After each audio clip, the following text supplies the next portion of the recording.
They came in silence. No warning, no declaration of war. Just the cold inevitability of an empire that thought itself untouchable.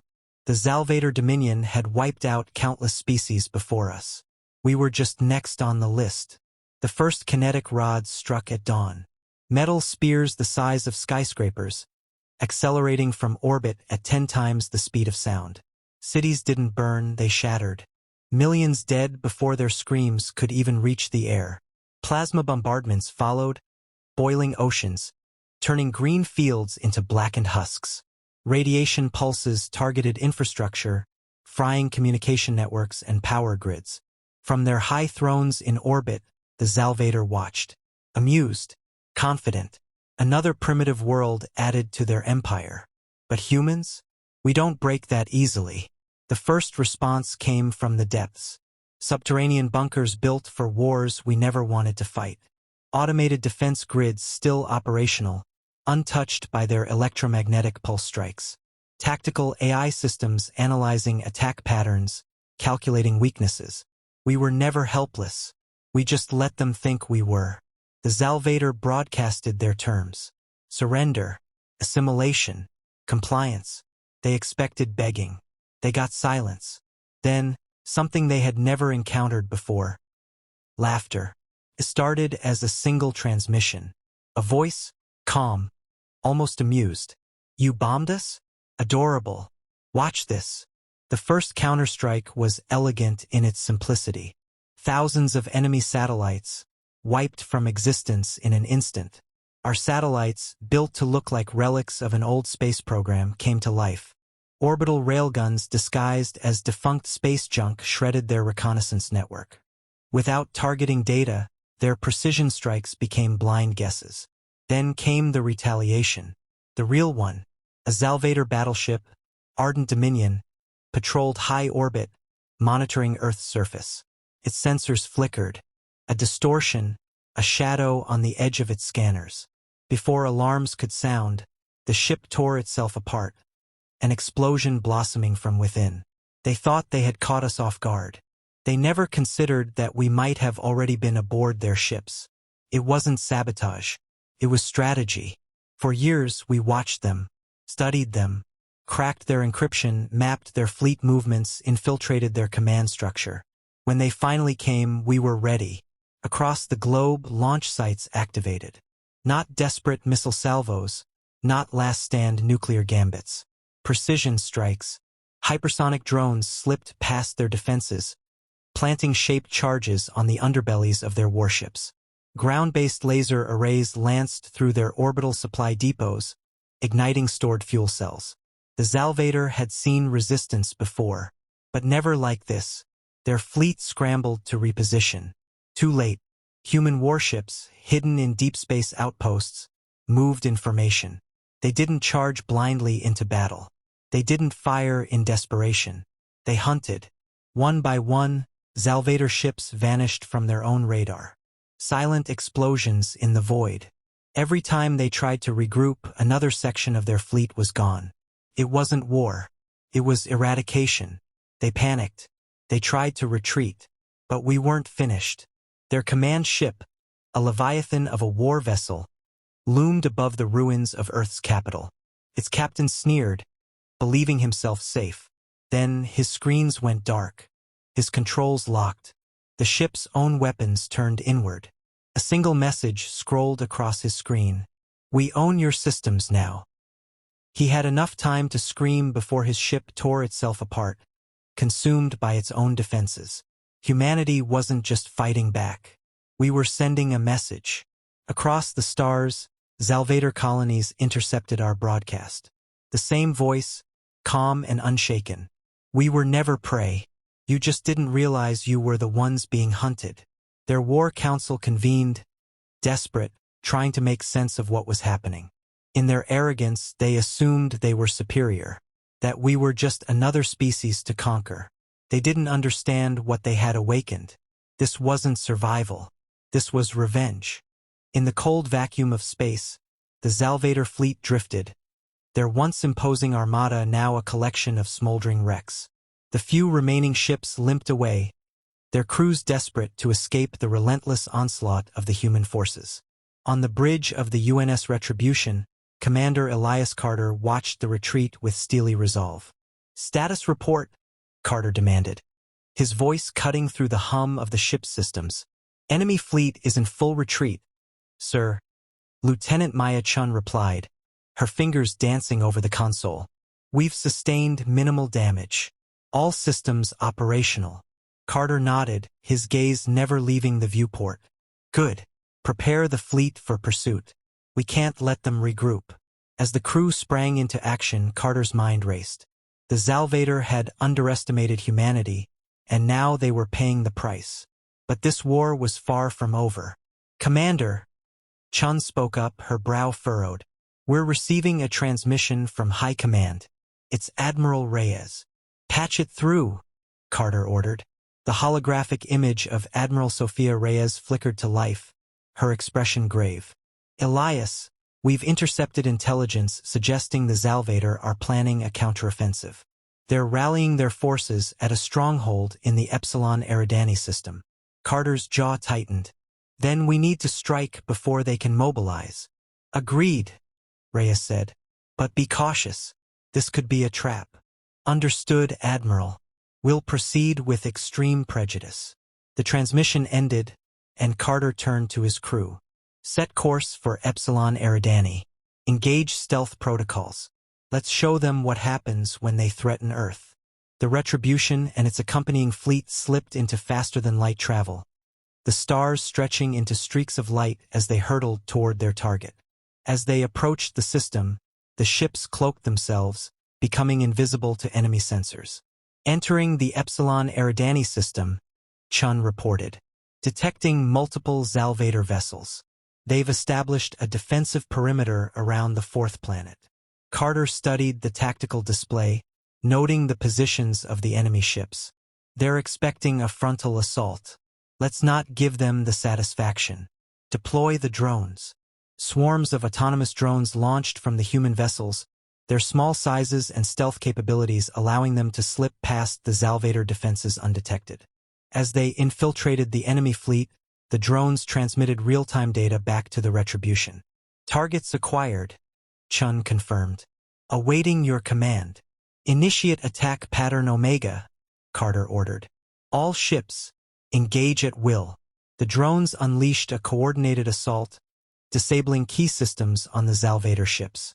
At the same time, the human fleet decloaked, weapons blazing as they tore into the disoriented enemy. Explosions lit up the void as Salvator vessels were systematically destroyed.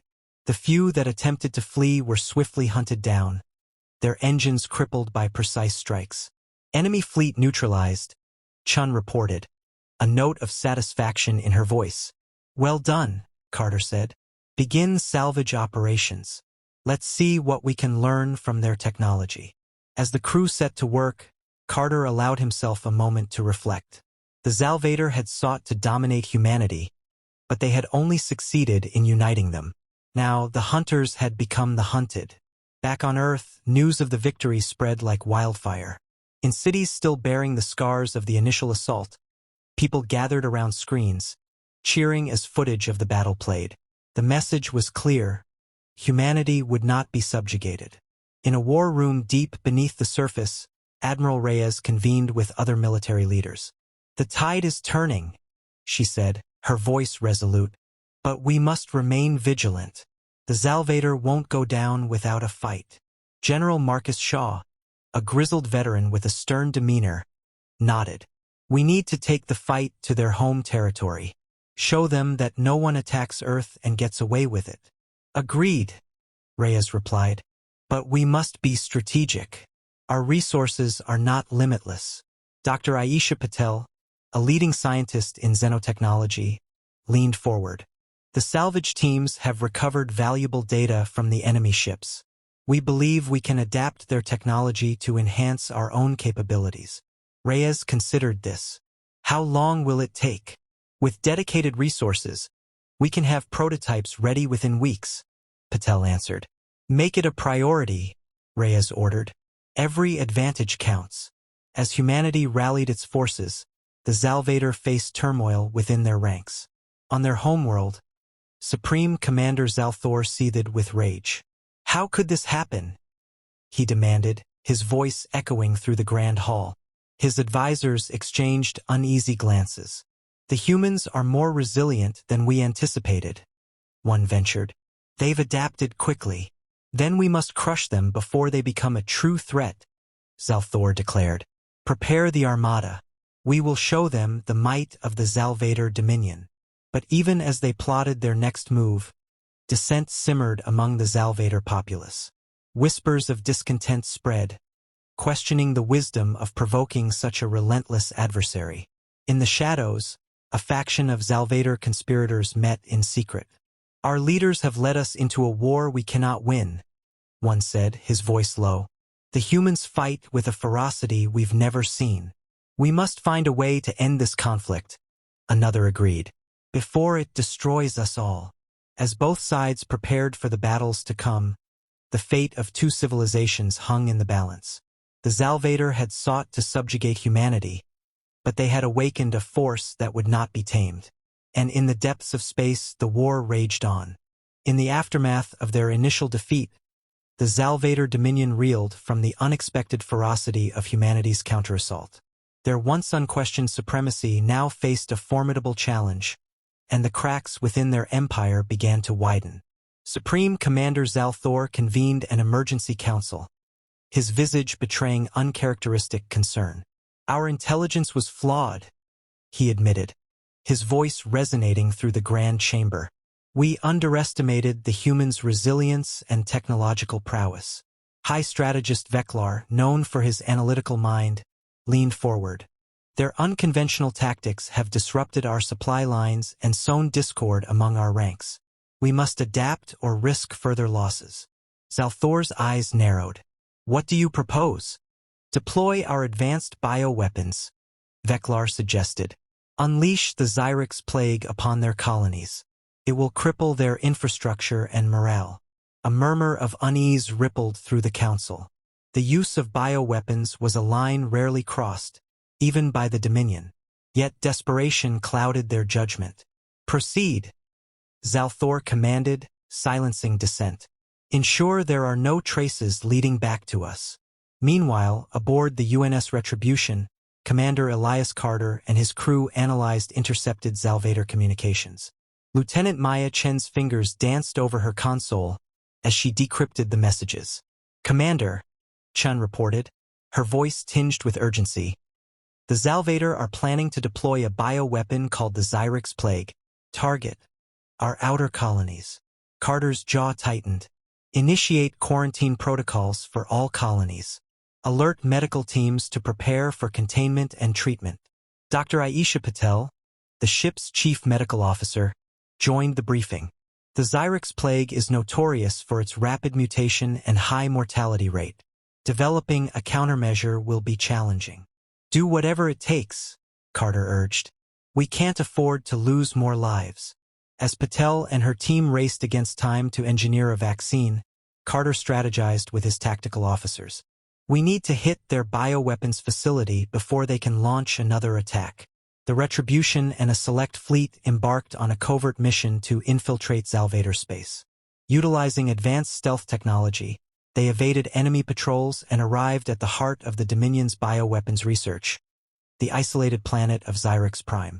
Deploy ground teams, Carter ordered.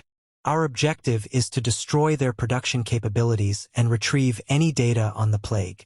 Special Forces units descended onto the planet's surface, encountering fierce resistance from Salvator defenders.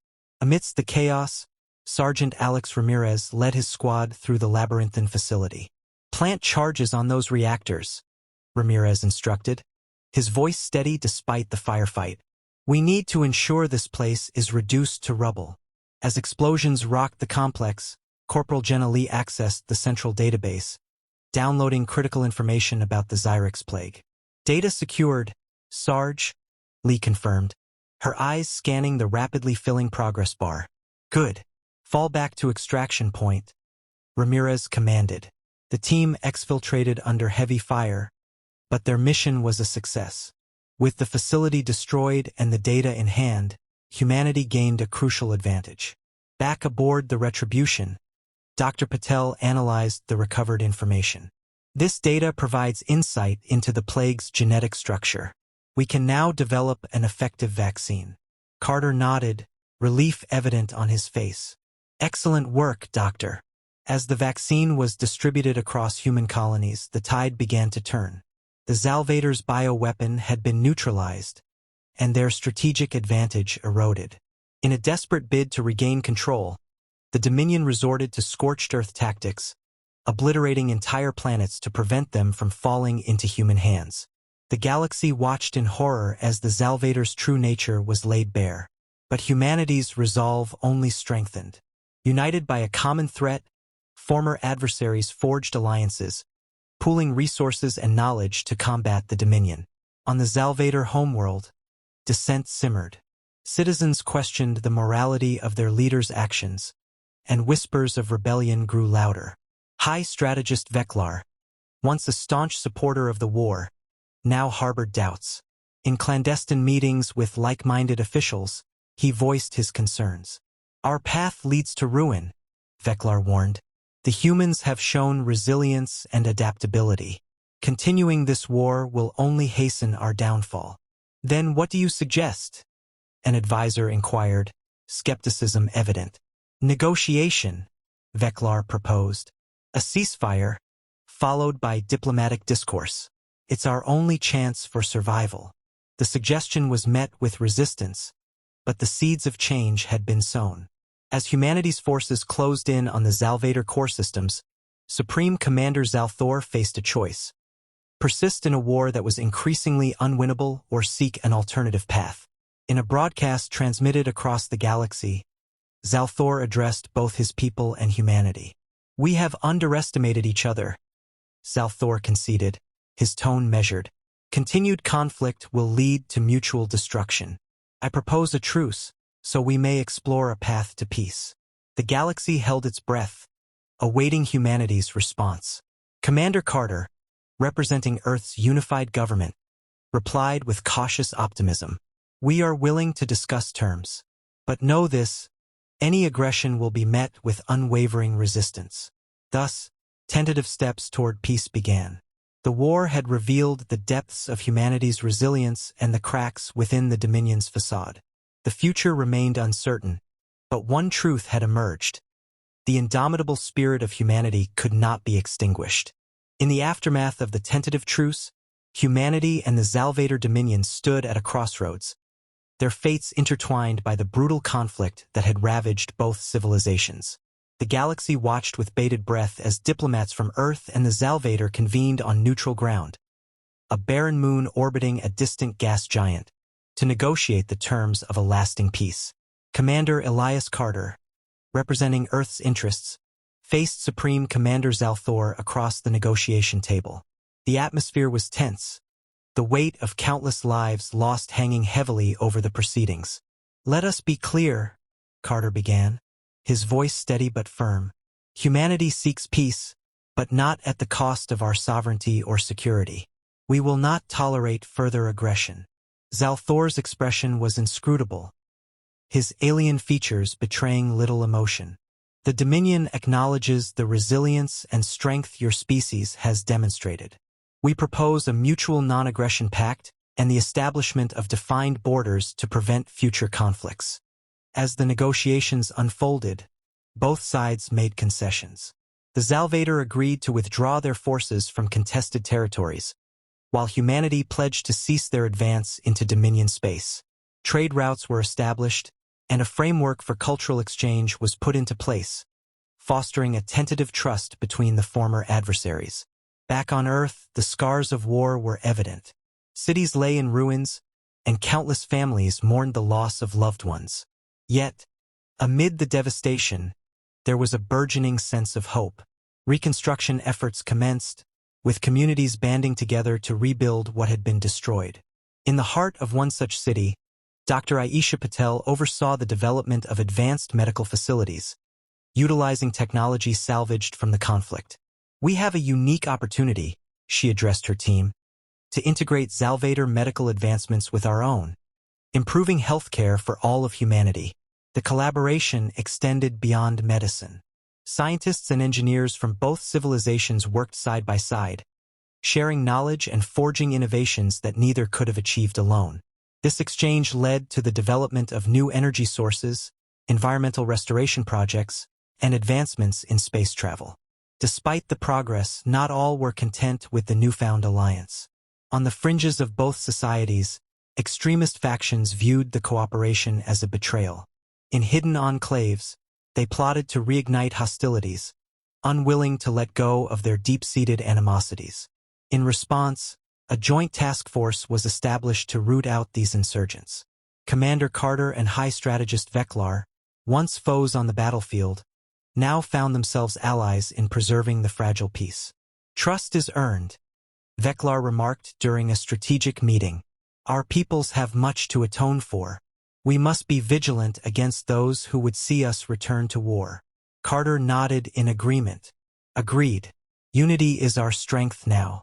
We cannot allow the mistakes of the past to dictate our future." As the task force dismantled extremist cells, public sentiment gradually shifted. Cultural festivals celebrated the fusion of human and Zalvator traditions, and educational programs promoted understanding and acceptance. In time, the once clear distinctions between the two civilizations began to blur. Interspecies families emerged, and a generation of children grew up embracing the heritage of both worlds. The galaxy, which had once viewed the conflict with trepidation, now looked to the Human-Zalvator alliance as a beacon of hope and a testament to the power of reconciliation. Years passed, and the memory of war faded into history. Monuments were erected to honor those who had sacrificed their lives, serving as a reminder of the cost of hatred and the value of unity.